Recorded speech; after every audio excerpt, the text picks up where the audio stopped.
La revue de presse donc avec Natacha Polony. Bonjour Natacha. Bonjour Thomas, bonjour Julie et bonjour à tous. Ce matin, une de vos journaux, il y a ceux qui ont une maison de campagne et ceux qui n'ont même pas de maison à la ville. Mais une chose est sûre, ils payent. Les Échos, budget, taxes surprises sur les résidences secondaires. Et le Parisien aujourd'hui en France, Cadras en galère, cherche colocataire. Et puis on parle tension politique en France. Le Figaro, barrage de Sivins face aux Verts, Royal prête à reculer. Mais aussi de l'autre côté de l'Atlantique. La Croix, Obama, l'usure, Libération, la cible. Et en France, c'est la mi-mandat. Mais oui, les éditorialistes ce matin ont beau jeu de se lancer dans les comparaisons. Une même question se pose pour Barack Obama et François Hollande, écrit Jacques Camus dans La République du Centre. Comment gommer d'ici à la fin de leur mandat l'idée d'une présidence ratée ? Irrésolu à l'international, Obama est à la tête d'une nation qui ne fait plus peur. Hésitante à l'intérieur, François Hollande dirige un pays qui a peur de lui-même. Mais d'autres choisissent de se pencher avant tout sur le sens des élections américaines, loin de nos préoccupations françaises. L'histoire, écrit Dominique Garot dans La Charente Libre, retiendra que Barack Obama fut le premier président noir des États-Unis, un président normal à l'aune des critères américains où la politique est autant affaire d'argent et de lobby que de conviction. D'autant que l'avenir se prépare déjà, comme le montre la page des Échos consacrée à Hillary Clinton, des flots d'argent, une véritable machine de guerre qui fait oublier, à l'heure où le bilan international de Barack Obama est son plus lourd boulet, qu'elle fut sa secrétaire d'État de 2009 à 2012. Mais comme le résume un analyste politique, le problème c'est que les républicains haïssent plus Obama qu'ils n'aiment leur pays. De même que les démocrates haïssaient plus Bush qu'ils n'aimaient leur pays. Du coup, il y a une fatigue certaine chez les électeurs. Oui, finalement, la comparaison avec la France n'est pas si incongrue. Il y a un mot qui fait son apparition ce matin, c'est le French celebrating. Mais oui, alors que François Hollande prépare, contrainte et forcée selon Libération, un exercice télévisé qu'il déteste, Manuel Valls invente un concept. C'est Cécile Cornudet qui nous le raconte dans Les Échos. Assez de French bashing, on passe au French celebrating. Sauf que l'éditorialiste n'a pas l'air convaincu, parce qu'il ne suffit pas de décréter l'optimisme tout en inventant de nouvelles taxes. Alors on peut en supprimer. Libération fait état du rapport de Bruno Le Roux sur le transport aérien qui préconise d'en finir avec la taxe Chirac sur les billets d'avion. Une taxe instaurée, souvenez-vous, par 6 pays au monde, dont le Royaume-Uni, et qui sert à abonder différents fonds pour financer des traitements médicaux pour les enfants atteints du sida ou du paludisme. Mais que voulez-vous ? Il faut rendre nos compagnies aériennes plus compétitives. C'est à l'aune de cet exemple qu'il faut lire l'article de une de l'Opinion. La France ultralibérale, un fantasme.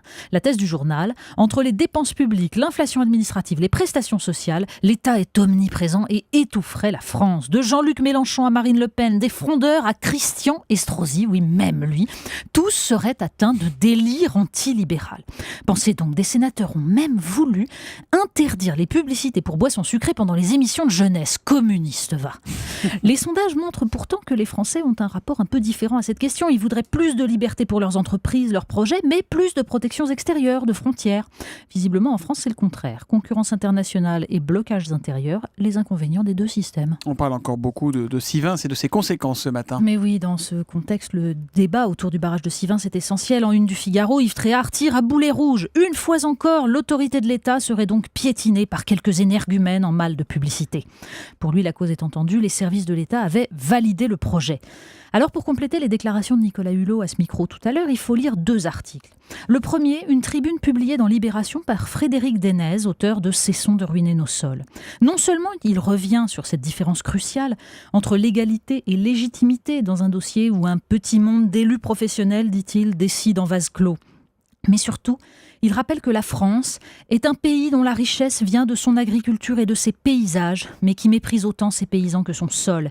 Il explique comment on sacrifie des terres pour l'étalement urbain, comment les maires abusent du pouvoir que leur donnent les permis de construire et comment on favorise l'assèchement des sols par de mauvaises pratiques.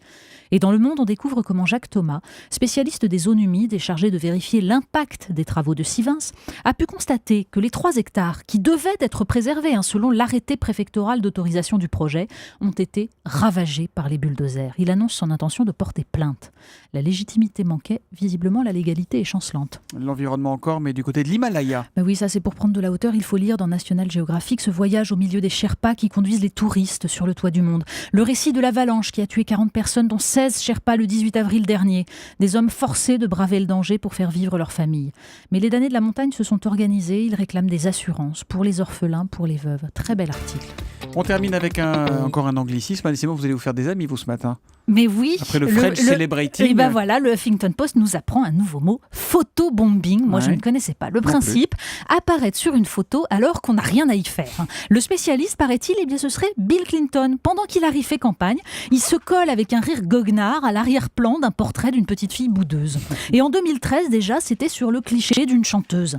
Oui, nous avons ça aussi en France. À chaque cliché électoral, entre le PS et l'UMP, on a un photobombing d'une flamme avec du bleu, blanc, rouge. Mais ça fait beaucoup, beaucoup moins rire. La revue de presse de Natacha Polony tous les matins à 8h30 sur Europe 1. Demain, Natacha. À demain.